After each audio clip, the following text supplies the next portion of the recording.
Here I've got iPhone XR clone, and let me show you how to find IMEI number on the following device. So at the very beginning you have to open the phone dialer.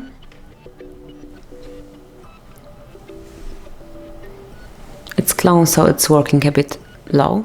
Then enter a secret code, which is *pound or £6. And as you can see, here is this fake IMEI number. So tap on dismiss to go back to your home screen. And then we will go to the second method of checking it. Just open the settings and find the general. So let me show you where it is. It's just under do not disturb. And here in general you have to open about. So just click on it, scroll down to the very bottom of the list, and here will be your IMEI number and also serial number. So that's it. Now you can simply check it. Thank you for watching. Please subscribe our channel and leave the thumbs up.